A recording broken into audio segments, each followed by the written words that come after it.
Hey there, welcome to the channel. My name is Stephen Lewis, and if you're here, it's because you like reptiles. This channel focuses on fun interviews and educational content.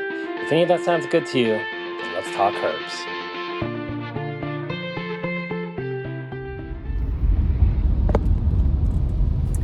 What is up, friends and family? Welcome back to another episode on the channel, coming to you from a foggy day here in Los Angeles. It's pretty chill. It's December, so it's dropping down to a cool 70 degrees during the day, and a chilly 50 at night. So it's been pretty miserable for us Angelinos. But it's miserable for folks in Lincoln County, North Carolina right now as well, but for a different reason, a reptile-related reason.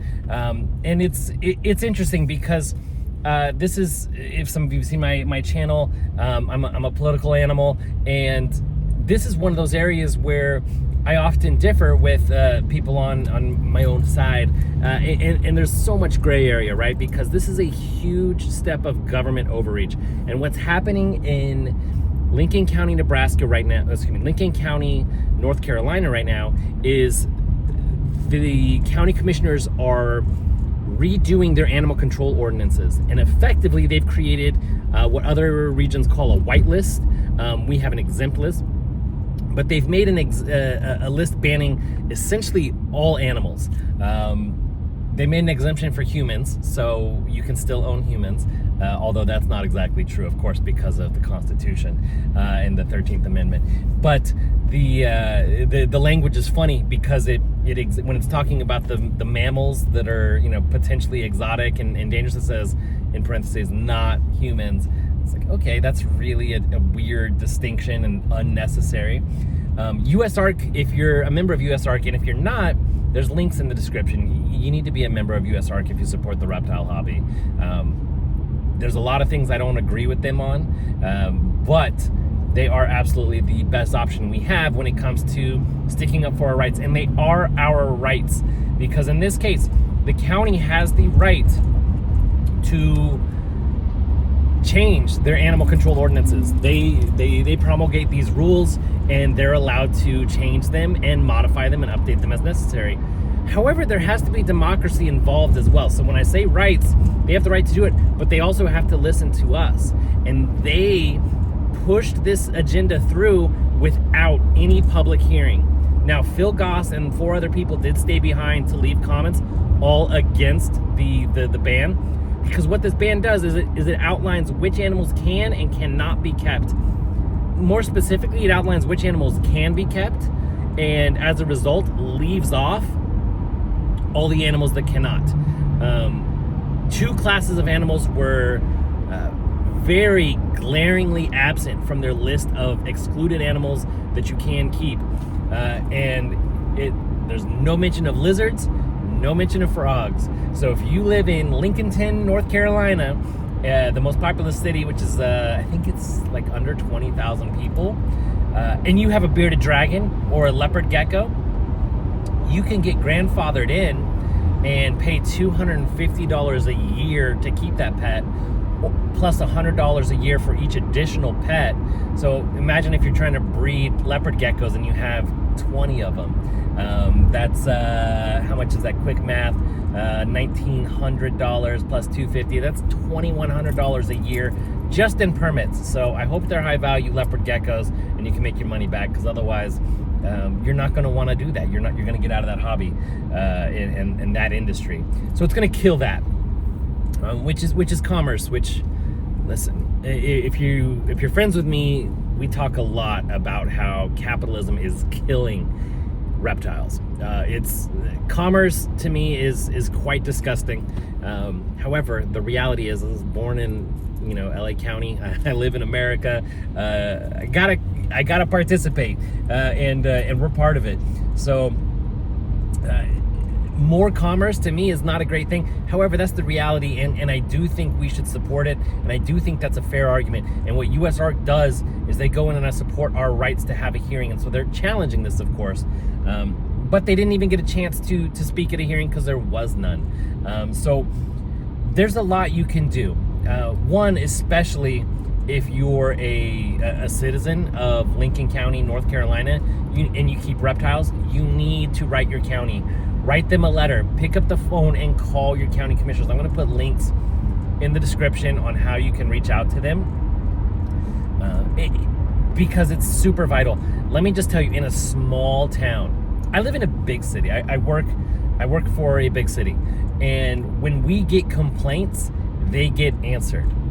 I live in a huge city, and if someone emails 2, 3, 4 times to our general manager or to other department heads or to city council, these things get answered. They get responded to, because there's not a lot, even in a city with 4 million people, there's not a lot of people making legitimate complaints and taking the time to actually write things down. It's kind of a lost art. Everyone just goes along for the ride, or we'll go to a protest, or we'll do something online. If we could just click one button to complain, it'd be all over the place. But we can't. We have to use our tiny little attention spans to actually sit down and put together a letter and pick up the phone and actually use our voice to talk to someone. That could be very, very disconcerting, especially in 2025. It's just not what we do anymore.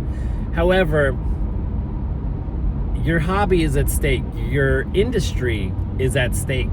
If you're outside the county, you can do it as well. You can tell them that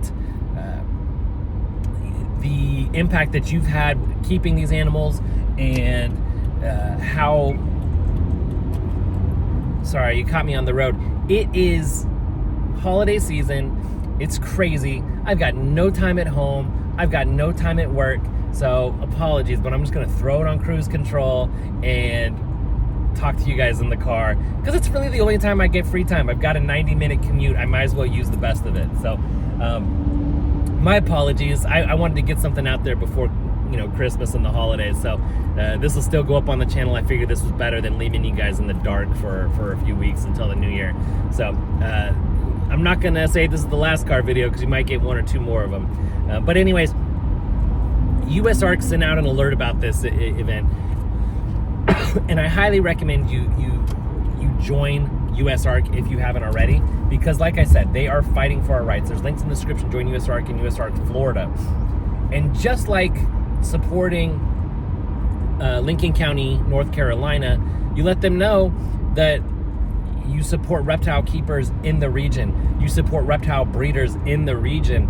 And you want to make sure that these sort of ordinances don't get copied and replicated across the country based on really weird information. The ban specifically excludes a lot of smaller snakes. It says that the snakes not allowed are basically your large constrictors, your rock pythons, your anacondas, your retics, your Burmese pythons. I don't believe, I have to look again, I don't believe the Indian python was mentioned, which is funny. And the diamond pythons were mentioned, which is interesting, because even amongst that, Indo-Australia region, there's a lot of larger snakes over there. So it's a really weird sort of whitelist that they've given, and the approved snakes and species that they do allow. And effectively, as a result, they've banned all lizards.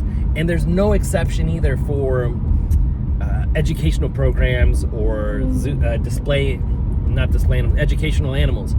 So that might be a place where USARK can challenge the codes, because if there's, I don't know Lincoln County's, North Carolina's legislation all that well, right? This is one ordinance and one set of ordinances, and there are many that control animal control. So if there are ordinances in place that do allow for large animals and lizards, any lizard or any amphibian to be shown at an educational event, that would provide a conflict if there's no clear language in the ordinances that says that these two things don't match up, because they have to mesh. So if one law says that we're banning all lizards and the other law says you're allowed to take lizards to educational programs with this permit, well then realistically you can't prohibit anyone with that permit from owning a lizard. And at the same time, anyone who wants that permit can't own a lizard. And when you come across laws like that, it doesn't mean that you choose one over the other. Many places do that in practice and in effect, but when they're challenged, what it ultimately means is both laws get dropped and need to get rewritten. I gotta pull over here so I don't miss my exit. Thank you. So that might be a potential area that you see this law challenge, these ordinances challenged by USARK, and that's again what I mean by what I say when I say USARK fights for our rights, because we have no right to keep reptiles or amphibians. We have no right to keep lizards. If the people of the United States came together and voted in majority to ban all reptiles as pets in the United States, or all pets as pets in the United States, they could get away with it. There was a recent law signed into effect in Pennsylvania where they recognize pets, or I believe it's just dogs, as members of the family. So that might throw a wrench into it, because that's a conflict, right? If the country says that there's no pets allowed, but Pennsylvania says, well, they're not pets, they're our family. Superiority clause and all that goes into effect. So anyways, that's not the case. We're talking about Lincoln County, Nebraska, or North Carolina. Sorry about that. I get a little distracted and like to think of all the big possibilities as capitalism and the world crumbles around us. But the interesting thing here is that these ordinances were taken without a vote, and I don't think, in some cases, it looks like it was really rushed. The legislation, the writing of it, they use some family groups that don't exist, some redundancies, some incorrect taxonomy, little minor things that I'm not going to get into the super nitty gritty of it, because it's actually kind of funny. That weird exclusion that says except humans. I don't know why you need to put into a bill that is banning the ownership of pets. I don't know why you even need to put it into a bill that excludes humans, because that's so bizarre. And it strikes me as such a... The only way I could think of it is that someone thinks that maybe in some cases it's okay to own a human. That's the only thing I can think of. Why other put that exclusion in there? Not that they're trying to, but that's really bizarre and unnecessary. You don't need to put that in the law, in a pet law, in an animal control law. An animal control officer is not going to ever say, well, is this human a pet? You know what I mean? They're not idiots like that. And no judge, no jury, no defense attorney or prosecutor is ever going to try and make that argument. Yeah, so it's really weird legislation. So at times I wonder if this is really clever and forward-thinking and evil legislation, more or less, and sort of with malintention, or if these are just dummies who put together the best they could over a course of a couple of days, an idea that was promoted by whoever lobbied them to put this together. Because that's the other thing. Rest assured, these laws don't just come into place out of nowhere. The county commissioners don't just say, you know what? It's time to ban lizards. People come there and tell them, hey, we want you to ban lizards. And by people, I mean like HSUS, I mean like PETA, these anti-pet ownership organizations. And politicians listen to them because of the money, and especially at county seats. One of the county commissioners actually went on record during the hearing and said, I don't think this ban goes far enough. I am all for regulation. I'm all for animal regulations. I'm for permits, but it has to be realistic. The laws that they're changing in Lincoln County, North Carolina, are not realistic. They're not appropriate. They don't make sense. And on top of it, they've got misinformation and stupid and bizarre things in there. So Lincoln County, North Carolina, you really need to do better. But if you're a reptile keeper in the area, you really need to reach out and letting them know, hey, I get my animals from a breeder in this region.